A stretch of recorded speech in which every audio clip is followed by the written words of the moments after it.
All right, here we go. Scott Sambucci here over at SalesQualia, and I'm almost 2 weeks since finishing up the big race I've been training for since January 4th, which is the Western States 100. I'm wearing the race T-shirt, and like I've been doing just pre-race, I did a four-part installment of lessons from the trail, and now that I've done the race, I want to share some post-race lessons from the trail that I think are specifically relevant to startup founders, people that are working at startups. If you're running and building and growing and ramping and scaling a startup, there's so many analogies for me that I want to share as it relates to running an ultramarathon, because like truly running a startup and trying to get from zero customers, zero product, is just starting with an idea to a place where you're making a true impact for your customers.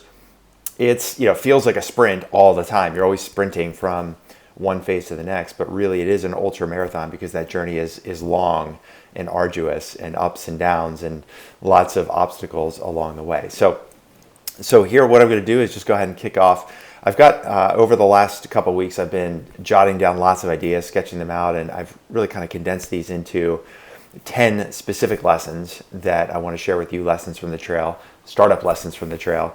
I'm not going to get through all 10 in this first installment. We'll probably get through about 3 of them, and then I'll just do a couple more of these as we roll along. So if you're listening to the podcast, you can go back and listen to some of the previous episodes from the pre-race lessons from the trail, and you might see some commonalities here and as a running theme. If you haven't listened to those, that's fine too. I definitely would encourage you to listen to them, but it's not required that you listen to them in order to get anything out of this, this particular podcast. And if you're watching here on LinkedIn, then you can go back on my LinkedIn feed and watch the previous LinkedIn Lives that I've recorded on this, okay? So why don't we go ahead and dig in. So I'm doing this in video format as well. So maybe you're also watching this on the YouTube channel, the SalesQualia YouTube channel. So I would just switch my screen so that we can look at the slides that I put together. So what I'll do is just spend a couple minutes just describing the race a little bit and the ultramarathon, the Western States 100, just to give you some context for this particular race and how I then how we then going to move into lessons from the trail. So the Western States 100, if you're watching online, you can see the map here, and I'll just describe it for you.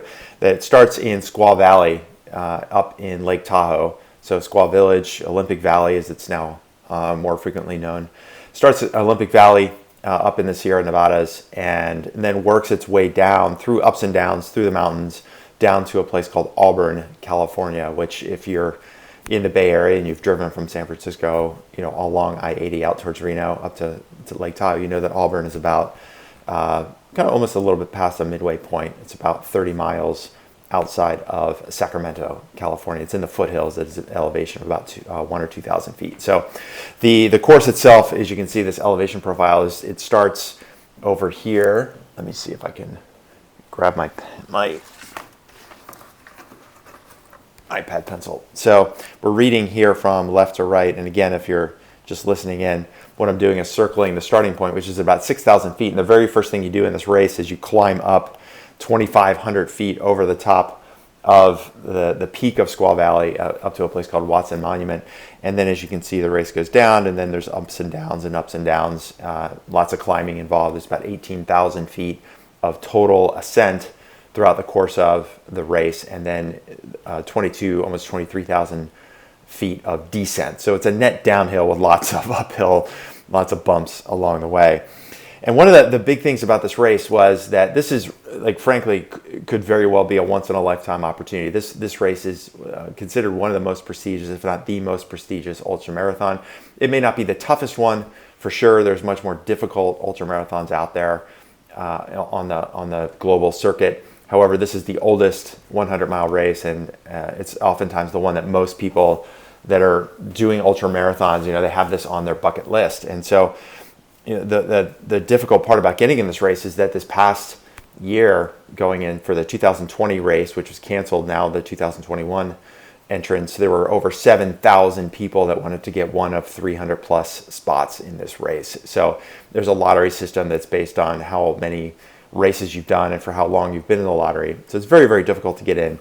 I was able to get a spot because our running club runs an aid station, and as part of the reward for running an aid station every year, we get one spot in the race, which is then allocated out to one of the club members based on merit. I've been very active in the club and active in the trail running community, and so I earned that spot through a lot of community service and personal time in the sort of racing community and in the local running club. So that's how I got in. Now, given that this is a once in a lifetime opportunity, I also, it wasn't enough for me to just go ahead and finish the race. You have 30 hours to complete the 100-mile race. One of the things I wanted to do was complete this race in under 24 hours. So if you finish the entire race in under 30 hours, you get a bronze buckle, which is really cool. It's like a way of commemorating the experience you've gone through. And if you finish in under 24 hours, you get a silver buckle. My dad always jokes with me. He's like, "Wow, son, you run 100 miles and you get a buckle. Like, congratulations."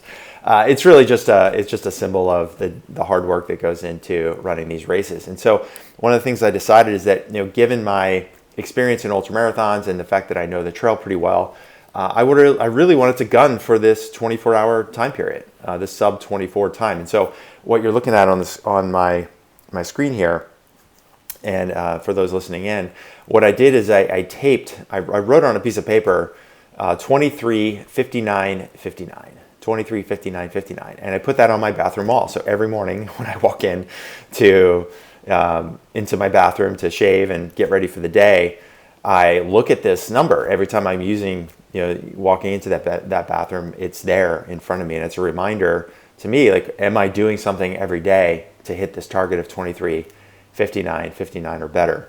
And where I got this idea was through a book called Leading with Character by Jim Loehr. So Jim is a sports psychologist and a coach to many athletes over the course of the last few decades. And one of the athletes that he coached was a guy named Dan Jansen. So Dan Jansen is a speed skater. Some of you might remember, depending on your age, in the late 80s and early 90s, Dan Jansen skated the 500 meter and 1,000 meter races. And one of the stories behind Dan Jansen is that right before one of his Olympic races, like the day of his Olympic races, he found out his sister had died from cancer.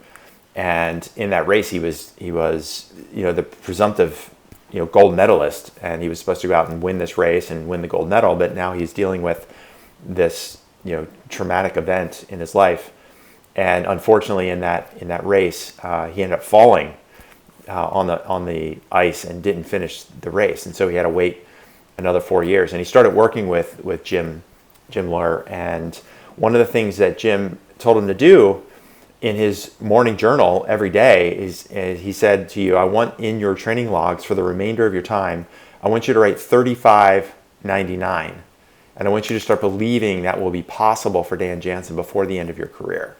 So the reason 35.99 was significant is because that means what Dan Jansen was gunning for was to break 36 seconds in the 500 meter skate. So nobody had ever done this before. It was a barrier that nobody had broken. It's sort of like the 4-minute mile in running.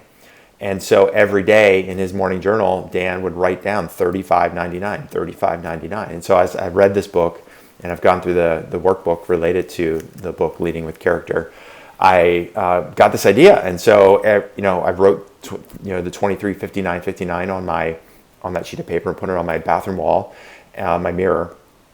And I also, in my morning journal, I do morning pages every morning. I wake up and I write a couple pages of what's in my mind and what am I thinking about and what's the day going to look like and what are my worries and anxieties and concerns and what I'm excited about. It's just a practice I've picked up over the last 10 years. And so one of the things I've done in my personal journal was I would write down 23, 59, 59. And I would write that oftentimes repeatedly just across the page, 23, 59, 59. And it was just a way for me to remind myself, like, this is the goal.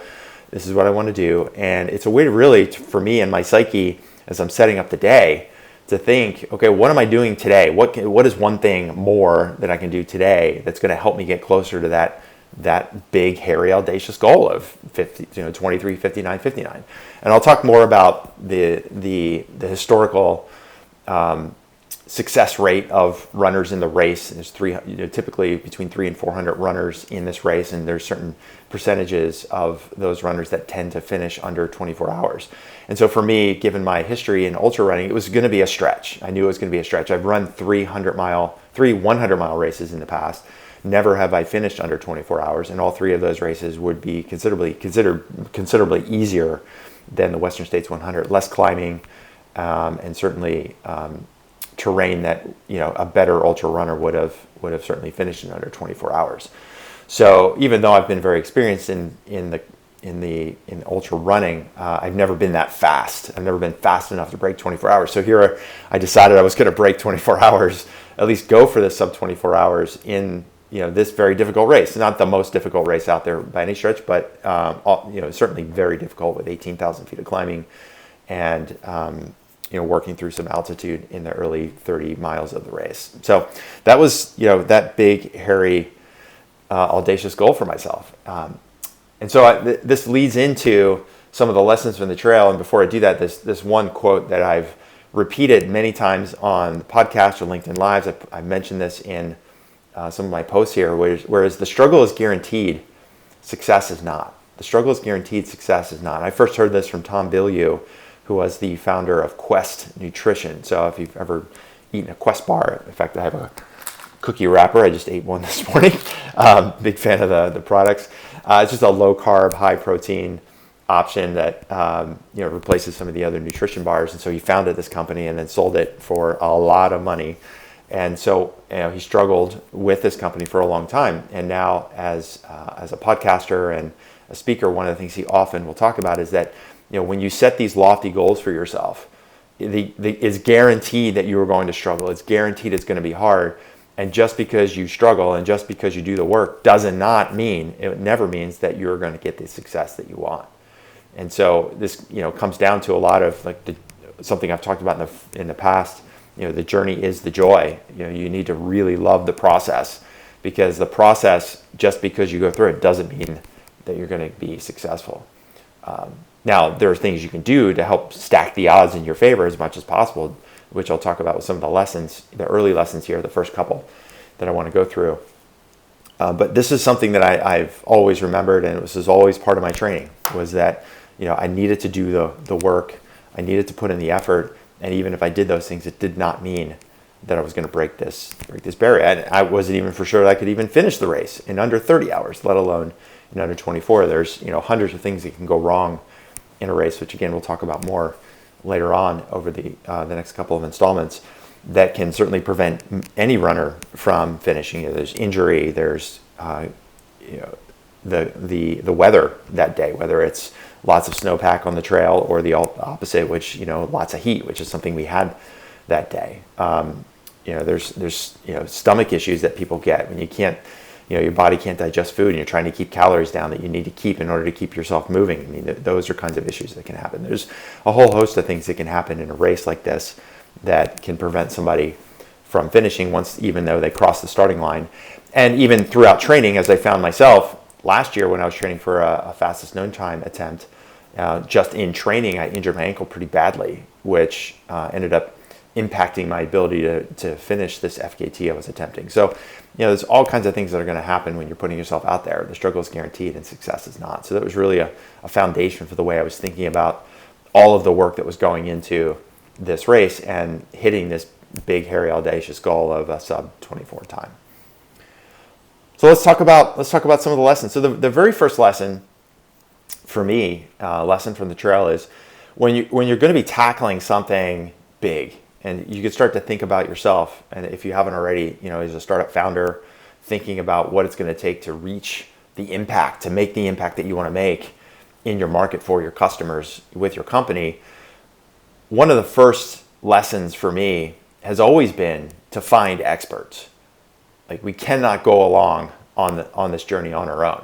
It's just, there's too many other people that we can lean on and learn from over the years. And so for me, over the last year or so, I've been kind of interviewing in a way, or listening to experts out there in the ultra running community. Those include my circle of friends of mine that are more experienced than me in ultra running. And it also includes listening to podcasts and reading books from different ultra runners that have won races and have certainly had a lot of success in ultra running. And so for me, the person that I found as being my go-to expert in preparing for this race is a guy that's known affectionately as Bronco Billy. His name is Jeff Browning. So Jeff is, I hired Jeff as a coach to coach me in this race because I knew, I've trained for these races before. I've worked with coaches in the past.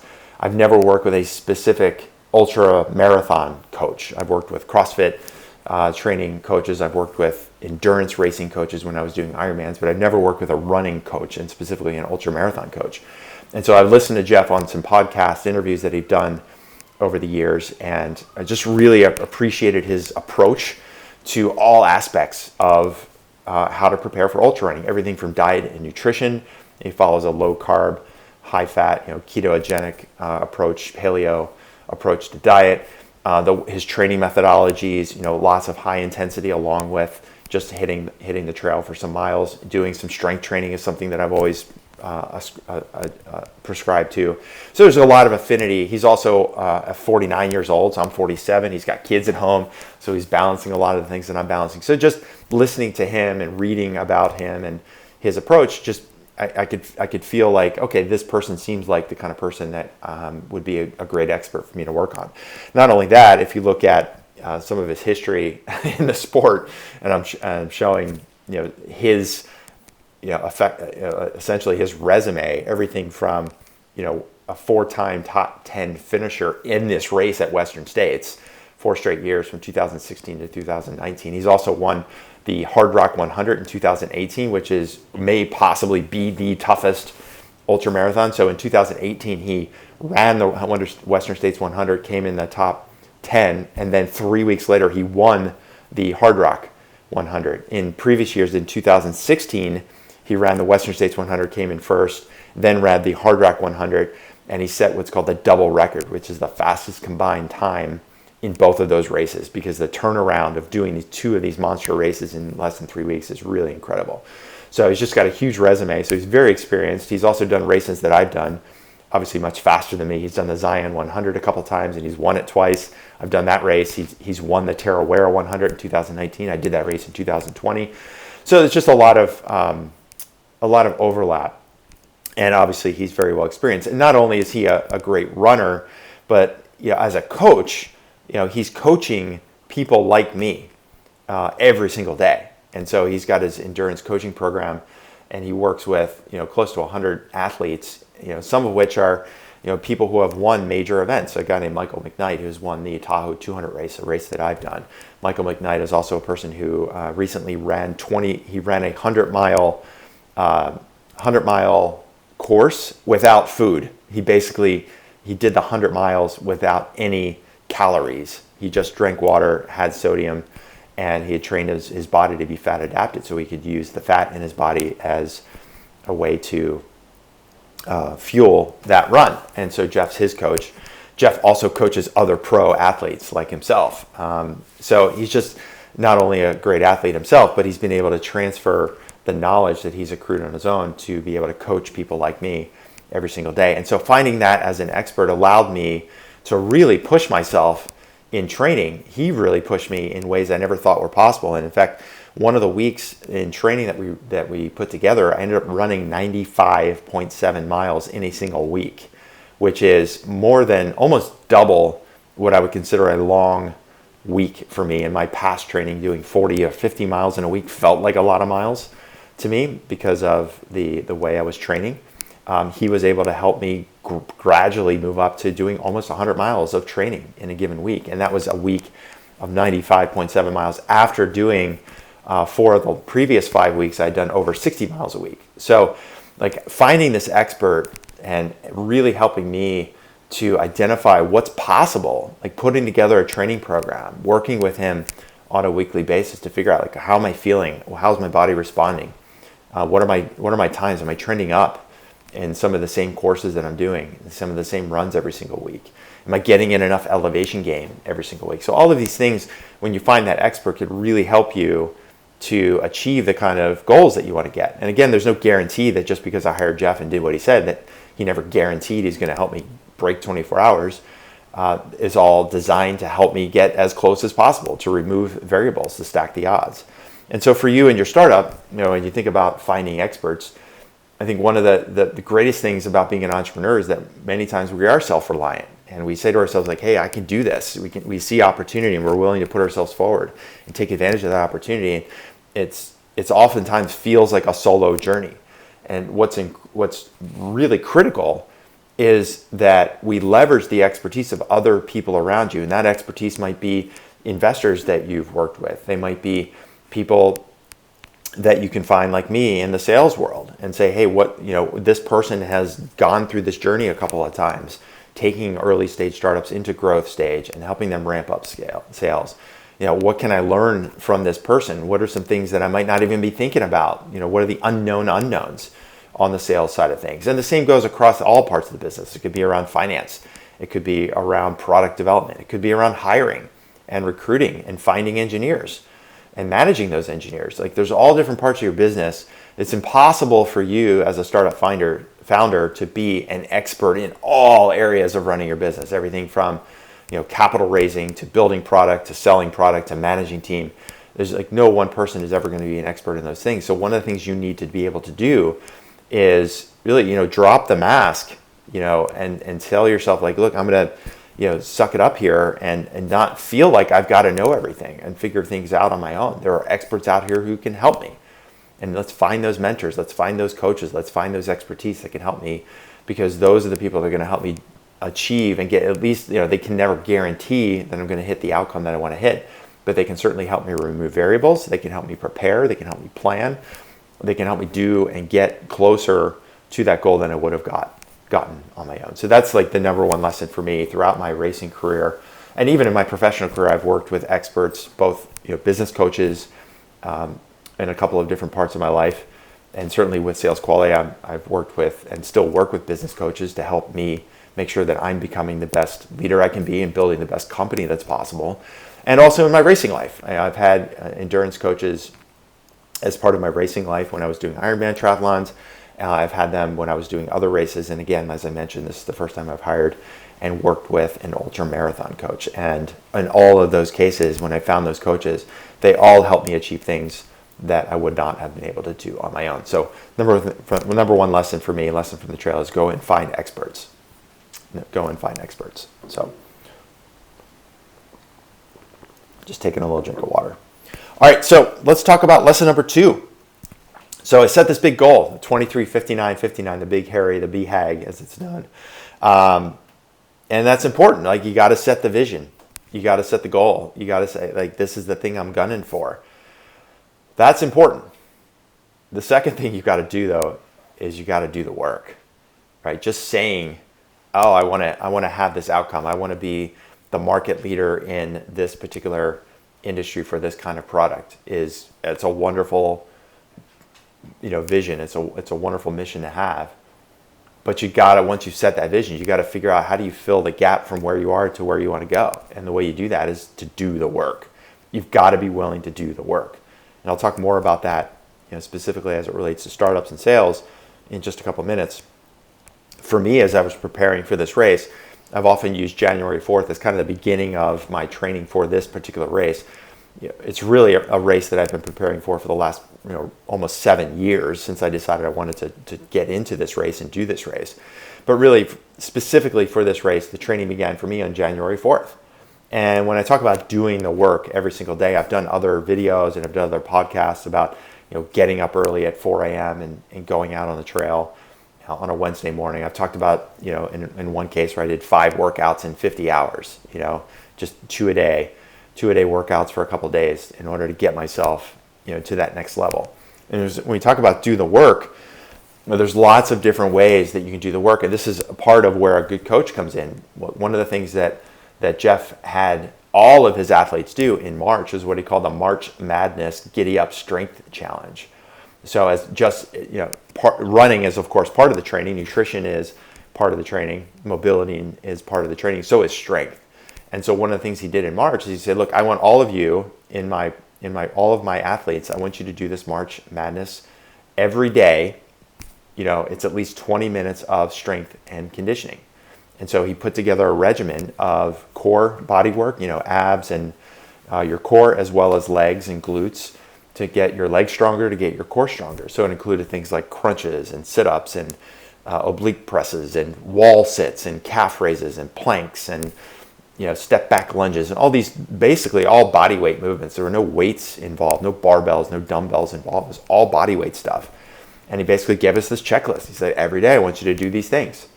And that's what I mean by doing the work, because when you commit to doing something like that every single day, you should do the full circuit. It takes about 45 minutes.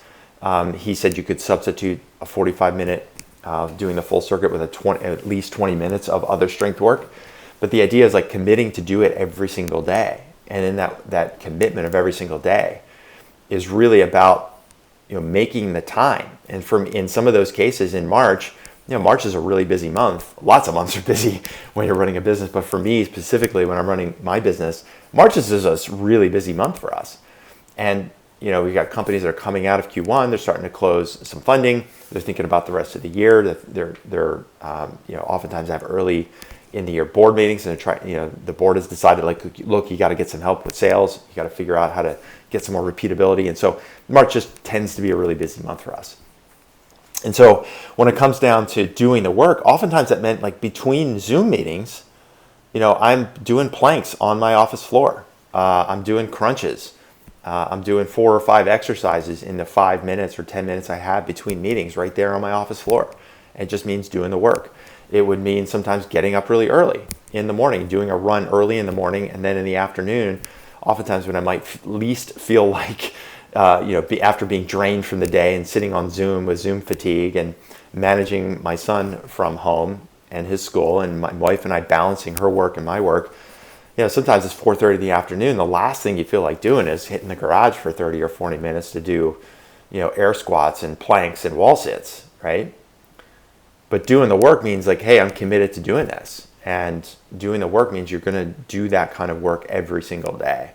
Another example of like doing the work is, after building up several months of training since January, one of the kind of hallmark training runs that a lot of people do is a run from a place called Forest Hill to a place called Last Chance and back. So it's about a 37-mile run, and it includes about 10,000 feet of elevation change. And two friends of mine, we talked about doing this run way back in March. We said, hey, in May, when we've ramped up our training enough, we want to do this run as one of our big training runs. And gearing up for that and spending all day on the trail, putting yourself through 37 miles, more than a third of the race, just to go out and see the trail and see those climbs and put together, a day that's going to simulate race environments. That's another example of doing the work. A third example of doing the work is, if you're looking at this on the screen, one of the things you can see on the right-hand side is weekly vertical. So one of the things Jeff asked me to do going into May, he's like, I want you to do 10,000 feet of climbing every week. I want you to get at least 10,000 feet of vertical, 10 to 12,000 feet of vertical.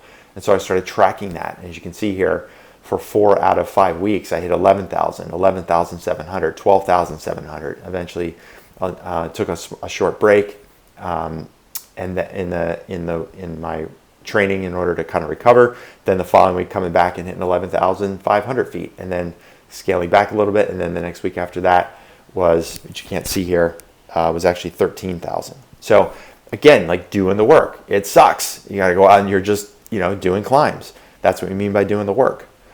Here's an example of 1 week in May where I'm doing multiple workouts. This is the week where I did 95.7 miles, 95.8 miles in total training. The last thing I'll share in terms of doing the work, I've got the number 45 here on my screen. So why the number 45? Well, I went back since March 1st, since that March Madness challenge, and I looked at how many days of training did I do at least 2 workouts in a day. So a run and strength, or 2 runs in a day. And from March 1st through into early June, there was 45 days where I did 2 workouts a day. Like that takes some work, right? And it's just committing to it and doing the work, even when you don't feel like doing it. And an example would be like doing a 7-mile run in the morning and then a 45-minute strength workout in the afternoon. Or in some cases, maybe doing a longer run on a Wednesday where I did 12.5 miles in the morning and then 45 minutes of strength work in the afternoon. Like, this is an example of doing the work. And what I mean, and this means for you as a startup, when I talk about doing the work, again, like, set the goal, set the big expectation, set the big, hairy, audacious goal of, being the market leader and inventing an entire new category. Those are important, but you got to do the work every single day. You got to do your prospecting every single day. You got to do your lead generation. You got to review your sales calls to figure out how you're doing and how you can improve. You've got to go out and talk to your current customers and ask them what do they like and how can you improve. You've got to be able to look critically at what you're doing and saying, like, am I doing enough? Am I doing everything I could be doing? And this, of course, folds into why you want to find experts, because a lot of times just doing work doesn't mean that you're doing the right work or doing enough work, right? There's the difference between staying busy and working on doing your busyness versus working on the business, right? So you got to do the work every single day, even when you don't feel like it. If it's the end of the day and you haven't done your 20 prospecting emails, or you haven't done your 20 outbounds, or you haven't done your cold calls that week, even when you don't feel like it, especially when you don't feel like it, that's when you got to do the work. And if you don't do the work, it doesn't matter how big and grandiose your plans are and how much you like to talk about the outcome you want to get to. If you don't do the work, you're just not going to get there. And again, remember, the struggle is guaranteed. Success is not. Just because you do the work doesn't mean you're going to get to that outcome, but it's a necessary condition to do the work. It's just not sufficient condition to get to where you want to go. So that was lesson number 2. So lesson number 3 from the trail, and then we'll call it a day today. I wrote down prepare, plan, visualize. Prepare, plan, visualize. So what exactly does that mean? Well, going back to that race course, I've run a good chunk of this trail over the course of the last couple of years. I've run the entire course from end to end at some point, except for one short 2-mile stretch. And in my training for this particular race, I ran 93 of the 100 miles at some point throughout training. So I know the trail and I know what it looks like. And one of the things that Jeff encouraged me to do is to constantly visualize running the race. Visualize what it's going to take in order to hit that sub 24-hour time. And and when I use the word visualize, I'm not this like magic juju kind of like, oh, just like, visualize it and it will come true kind of thing. It's more about getting your mind ready and seeing and rehearsing mentally. What's it going to be like in that hard climb when you're coming out of El Dorado or you're coming out of the climb at Swinging Bridge up to Devil's Thumb? It's in the middle of the day. It's going to be close to 100 degrees. You got to climb over 1,500 feet in less than a mile and a half. Like, it's going to suck.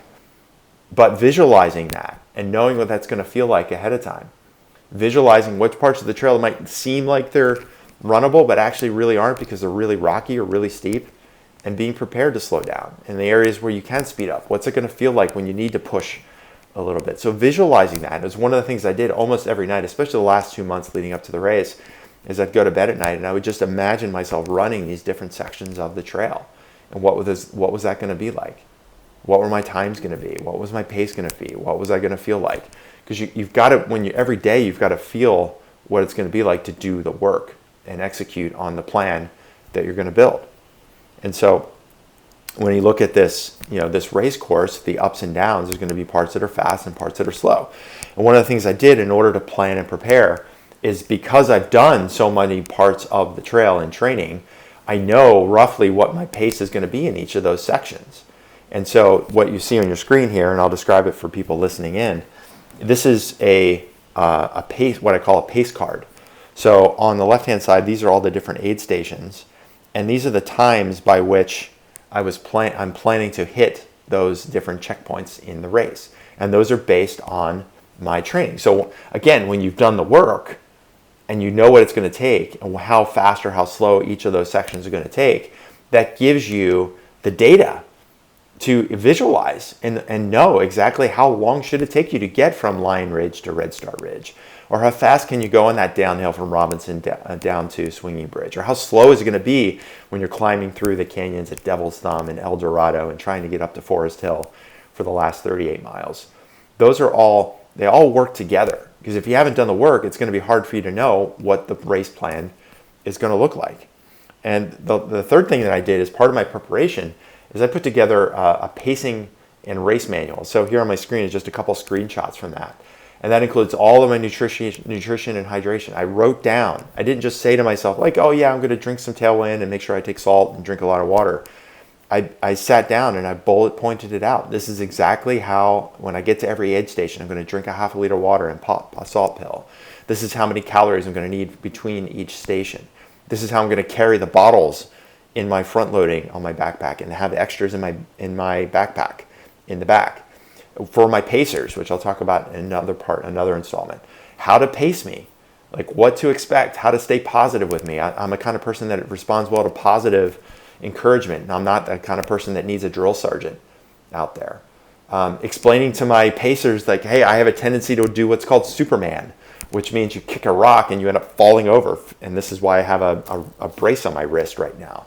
2 weeks after the race, my wrist got pretty messed up because I fell a couple times. Telling my pacers, like, hey, this is going to happen. And when this happens, you're not allowed to ask me, am I okay?